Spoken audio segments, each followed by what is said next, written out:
अस्सलाम वालेकुम students. Chemistry में आज हमने जो टॉपिक स्टार्ट करना है वो हमने स्टार्ट करना है ऑक्सीडेशन रिएक्शंस ऑफ अल्कीन्स। ये हमारे पास अल्कीन्स के रिएक्शंस का सेकंड पोर्शन है। पहले हमने पढ़ा है एडिशन रिएक्शंस के बारे में। ऑक्सीडेशन रिएक्शन ऑफ अल्कीन की ऑक्सीडेशन हो जाती है। ऑक्सीडेशन एडिशन ऑफ ऑक्सीजन कि अल्कीन्स के अंदर ऑक्सीजन को भी ऐड किया जा सकता है। अल्कीन्स के अंदर ऑक्सीडेशन किस तरह होगी और वो कौन कौन से रिएक्शंस होंगे।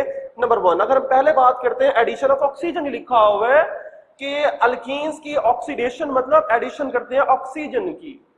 तो यहां पर क्या बनेगा, epoxide are form when alkene react with oxygen. जब अल्कीन का रिएक्शन करते हैं ऑक्सीजन के साथ तो एपोक्साइड बनता है। एपोक्साइड क्या होता है, ये देखिए हमारे पास हमने यहाँ पर पहला मेंबर लिया है इथीन, डबल बॉन्ड है। जब ये रिएक्ट करेगा ऑक्सीजन के साथ तो O2 1/2 मतलब एक ऑक्सीजन होगा। तो इसके लिए कंडीशंस, ये रिएक्शन होगा in the presence of silver oxide at high temperature 300 degree centigrade. जब टेम्परेचर को अप्लाई करेंगे तो ये जो डबल बॉन्ड होगा, जो पाई बॉन्ड होगा, ये पाई बॉन्ड जो है वो जाकर अटैच बॉन्ड बना लेगा ऑक्सीजन के साथ। और ये जो ऑक्सीजन है इन दोनों कार्बन के साथ बॉन्ड बना लेता है और ये जो हमारे पास प्रोडक्ट बनता है इसका नाम होता है एपोक्साइड।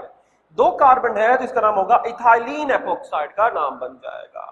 तो यहां पर एडिशन ऑफ ऑक्सीजन हुई तो इसका नाम होगा एपोक्साइड। इसी तरह अगर मैं एक और रिएक्शन देखूं, यहां पर इथीन की जगह प्रोपीन ले लिया, ऑक्सीजन के साथ रिएक्शन होगा तो ये ऑक्सीजन कहां पर जाकर ऐड होगा, मैंने आपको पहले बताया था कि रिएक्शन वहां पर होगा जहां पर डबल बॉन्ड होगा। तो इसके जो डबल बॉन्ड पाई बॉन्ड होगा वो बॉन्ड जो है वो ऑक्सीजन के साथ बना लेगा। ऑक्सीजन से बॉन्ड बनने के बाद इन दोनों कार्बन के दरमियान वो कार्बन इनके दरमियान डबल बॉन्ड था वो ऑक्सीजन के साथ जुड़ जाएंगे और एपो ऑक्साइड बनाएंगे। इसका नाम क्या होगा, 3 कार्बन है तो प्रोपाइलीन एपोक्साइड बन जाएगा। तो सिंपल सा रिएक्शन है, एडिशन ऑफ ऑक्सीजन है। कंडीशंस याद करेंगे आप इसके लिए। तो ऑक्सीडेशन रिएक्शंस की अगर हम दूसरी एग्जांपल देखें, दूसरा रिएक्शन तो वो है हाइड्रोक्साइलेशन। हाइड्रोक्सिलेशन क्या होता है, हाइड्रोक्सिलेशन का मतलब है addition of hydro oxide group, addition of OH group. Hydroxylation लिखा हुआ है तो OH ग्रुप का ऐड करना किसके अंदर, अल्कीन्स के अंदर। अल्कीन्स के अंदर OH ग्रुप का ऐड करना, इसका दूसरा नाम बेयर टेस्ट के नाम से भी क्वेश्चन आता है, बेयर टेस्ट। हम ये जो रिएक्शन करते हैं हाइड्रोक्सिलेशन, इसमें हम क्या करते हैं, चेक करते हैं कि रिएक्टेंट जो हमारे पास लिखा हुआ है वो सैचुरेटेड है या unsaturated. Baeyer test is used to test for the unsaturation.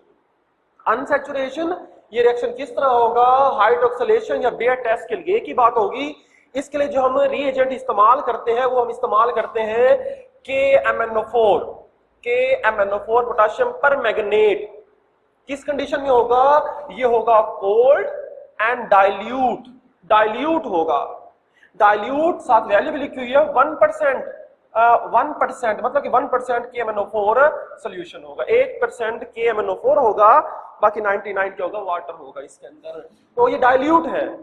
Condition आपको याद करने का, अगर ये होता हमारे पास कंसंट्रेटेड फॉर्म में तो इस प्रोडक्ट कुछ और बनेगा। तो हमने डाइल्यूट लेना होगा, डाइल्यूट और कोल्ड, ये ऑक्सीडाइजिंग एजेंट है। जब इस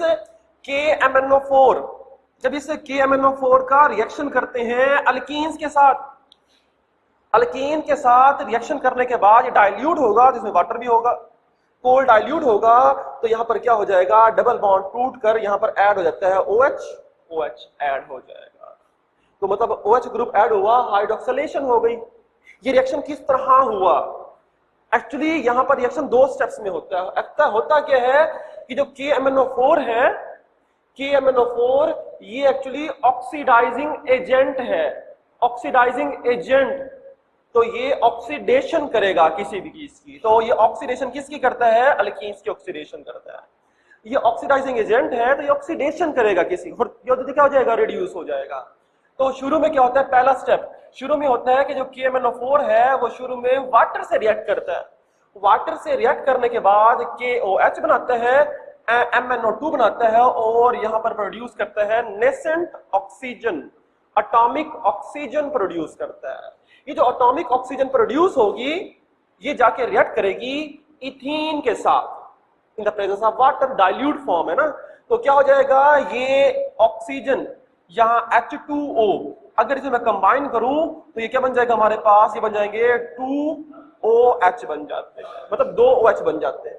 ये 2 OH बन जाएंगे तो क्या हो जाएगा हमारे पास, डबल बॉन्ड टूटेगा, यहां पर भी OH ग्रुप ऐड हो जाएगा और सेकंड के साथ भी क्या हो जाएगा, OH ग्रुप ऐड हो जाएगा। तो एक्चुअली यहां पर क्या हुआ, यहां पर हमारे पास KMnO4 ने इथीन की ऑक्सीडेशन कर दी है, एडिशन ऑफ ऑक्सीजन हो गया और साथ में हाइड्रोजन को कर दिया, तो ये OH ग्रुप ऐड, ये इसका मैकेनिज्म होगा और आपकी बुक के अंदर डायरेक्ट रिएक्शन लिखा हुआ है।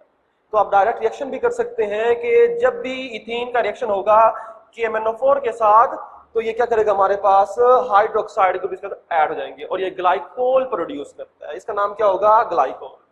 ये बेयर टेस्ट है, इसमें हमारे पास होगा क्या कि जो KMnO4 है इसका कलर होता है पिंक, ये पिंक कलर होता है और जब इसका रिएक्शन होगा अनसैचुरेटेड कंपाउंड के साथ तो इसका पिंक कलर डिसअपीयर हो जाता है। डिसअपीयर किस तरह होगा, जो हमने इसके स्टेप देखे हैं, ये जो KMnO4 था यहां पर इसका कलर होता है पिंक और जब ये डिकम्पोज हो जाएगा तो ये बना देगा MnO2 और इसका कलर होता है ब्राउन, तो ये किसमें कन्वर्ट हो जाएगा, ब्राउन कलर के अंदर। तो इसका जो पिंक कलर है वो डिसअपीयर हो जाता है। तो इससे हमें मालूम होता है कि जो गिवन रिएक्टेंट है, कंपाउंड है, वो क्या होगा, अनसैचुरेटेड। कि अगर हमारे पास अल्कीन है उसे अगर हम KMnO4 को डाल देते हैं और उसका पिंक कलर डिसअपीयर, खत्म हो रहा है, इट मीन हमारे पास जो गिवन सब्सटेंस है वो कौन सा होगा, अनसैचुरेटेड होगा। इसे बेयर टेस्ट भी कहा जाता है या फिर हाइड्रोक्सिलेशन कहते हैं। डायरेक्ट रिएक्शन याद कर लें या साथ मैकेनिज्म भी कर सकते हैं। इसके बाद अगर हम तीसरे रिएक्शन की बात करते हैं, कंबंशन कहते हैं। कंबंशन क्या होगा, जब अल्कीन्स को जलाया जाता है in the presence of oxygen तो ये भी क्या करेगा, कार्बन डाइऑक्साइड, वाटर और साथ में हीट प्रोड्यूस करेगा। लेकिन यहां पर जो हीट प्रोड्यूस होगी वो लार्ज अमाउंट, बहुत ज्यादा होगी। आप इस तरह याद करेंगे इसे कि जितने बॉन्ड बढ़ेंगे carbon carbon, carbon carbon single bond था अल्केन, तो वो भी एक्सोथर्मिक रिएक्शन था, हीट प्रोड्यूस हुई।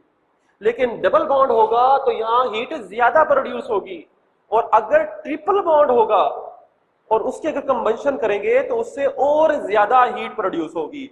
और यही वजह है कि जो एसिटाइलिन ट्रिपल बॉन्ड है उसका जो हम ऑक्सीडेशन करते हैं तो जो उसका फ्लेम होता है उसे हम वेल्डिंग के लिए इस्तेमाल करते हैं क्योंकि उसका टेम्परेचर बहुत ज्यादा होता है, एटलीस्ट 3000 डिग्री सेंटीग्रेड होगा। तो मतलब कि जितने बॉन्ड बढ़ते जाएंगे, बॉन्ड जितने ज्यादा होंगे उतना जो फ्लेम होगा वो एक्सोथर्मिक रिएक्शन, हीट ज्यादा प्रोड्यूस करेगा। तो ये सिंगल बॉन्ड से ज्यादा हीट प्रोड्यूस करता है, एक्सोथर्मिक रिएक्शन ही देता है। लास्ट रिएक्शन ओजोनोलाइसिस कहा जाता है। ओजोनोलाइसिस क्या होता है, ये इंपॉर्टेंट क्वेश्चन होगा। ओजोनोलाइसिस क्या होगा, एडिशन ऑफ ओजोन होगा, O3, ozone in alkyne. Alkyne हमारे पास मौजूद है, डबल बॉन्ड है इथीन, जब इसके अंदर ओजोन को ऐड करते हैं तो ये डबल बॉन्ड जो पाई बॉन्ड है ये टूट जाएगा और जाकर 3 ओजोन के एटम्स, ऑक्सीजन जो एटम हो जाकर इसके साथ अटैच करेंगे। ये हमारे पास एक साइक्लिक स्ट्रक्चर बन जाएगा, इसे नाम देते हैं मोलोजोनाइड का नाम देते हैं। ये जो मोलोजोनाइड होगा ये हाईली अनस्टेबल होता है, ये हाईली अनस्टेबल होगा। ये अनस्टेबल होगा, ये अनस्टेबल क्यों होता है, क्योंकि 3 ऑक्सीजन साथ जुड़े हुए हैं और ऑक्सीजन के ऊपर क्या मौजूद होता है, लोन पेयर। जब इसके ऊपर लोन पेयर मौजूद होंगे तो ये लोन पेयर एक दूसरे को रिपेल करेंगे, तो रिपल्शन की वजह से ये स्ट्रक्चर जो है ये अनस्टेबल रहेगा, जिसकी वजह से ये मोलोजोनाइड जो है अपने आप को रीअरेंज कर लेगा और स्ट्रक्चर चेंज होकर इसमें कन्वर्ट होगा और इसे नाम दिया जाएगा ओजोनाइड का। ओजोनाइड 2 ऑक्सीजन डाउन साइड आ जाएंगे, ओजोनाइड बन जाएगा।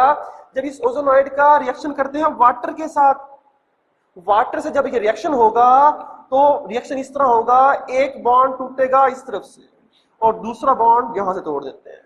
तो होगा क्या, ये जो हमारे पास एक ऑक्सीजन बच गया ये जाके जुड़ेगा वाटर के साथ, क्या बना देगा, H2O2 के साथ रिएक्शन हो जाएगा, हाइड्रोजन परऑक्साइड।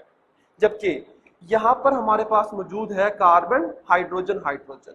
जब ये बॉन्ड टूटेगा तो एक इलेक्ट्रॉन यहां से और एक इलेक्ट्रॉन यहां से मौजूद होगा, तो ये डबल बॉन्ड बन जाएगा, तो carbon double bond oxygen. Same यहां पर भी ऐसे ही रिएक्शन होगा, जब ये बॉन्ड टूटेगा तो एक इलेक्ट्रॉन जो हमारे पास ये हमारा जो बॉन्ड टूटेगा तो एक इलेक्ट्रॉन यहां से आ जाएगा और एक इलेक्ट्रॉन आएगा यहां से, तो ये हमारे पास कार्बन कार्बन डबल बॉन्ड, तो ये हमारे पास दो बन जाएंगे C double bond O H H molecule बन जाते हैं, साथ ही बन जाएगा H2O2 बन जाएगा।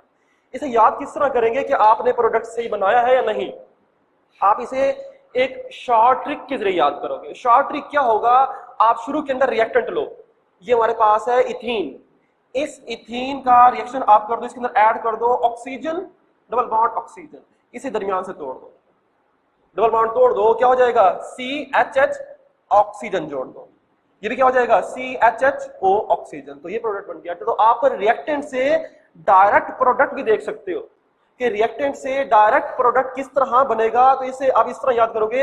यहां पर हम एक एग्जांपल एक्स्ट्रा लेंगे कि ओजोनोलाइसिस को हमने किस तरह याद करना होगा, इसकी एक हम डायरेक्ट एग्जांपल देखते हैं कि प्रोडक्ट क्या बनेगा। यहां पर अगर हम एक और इथीन का मॉलिक्यूल लें कि कार्बन डबल बॉन्ड कार्बन, यहां से भी अटैच कर देते हैं CH3, यहां से भी अटैच करते हैं CH3, वेलोसिटी पूरी करेंगे तो यहां पर आएगा H2। अब जब इसकी ओजोनोलाइसिस करते हैं तो हम डायरेक्ट बनाएंगे प्रोडक्ट, डायरेक्ट में क्या होगा, इसके अंदर ऑक्सीजन डबल बॉन्ड ऑक्सीजन, ये बॉन्ड यहां से तोड़ दोगे, यहां से तोड़ने के बाद प्रोडक्ट क्या बन जाएगा मेजर, इस रिएक्शन में क्या बन जाएगा, ये हमारे पास था C हाइड्रोजन हाइड्रोजन, ये डबल बॉन्ड टूटेगा और बॉन्ड बन जाएगा जाकर ऑक्सीजन के साथ, एक प्रोडक्ट यहां से बन जाएगा। दूसरे सब क्या मौजूद होगा, ये मौजूद है CH3, यहां से भी क्या होगा CH3, ये बॉन्ड टूटेगा, बॉन्ड यही बन जाएगा ऑक्सीजन के साथ, तो ये हमारे पास प्रोडक्ट्स बनेंगे। ये मैंने आपको डायरेक्ट प्रोडक्ट बनने का तरीका दिखा दिया।